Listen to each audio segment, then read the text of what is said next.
And Obasanjo will come out with a rotten mouth to come and be condemning PDP, for which we were president for 8 years. That gave you a platform from prison. A man, when we saw the picture when Obasanjo was released by General Salam, we would not allow such a man to sit beside you. But the same man is coming, I'm opening the library. My 10 million naira is part of his library. We were made to pay 10 million naira as governors in 2005. And I've written to him, return that money over. How can Nigerians be celebrating a corrupt man? Corrupt man. This is the worst ever. Worst ever.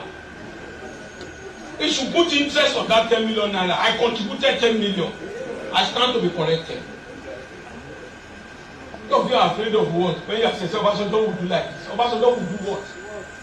His time has come and gone. We are in the center of the business now.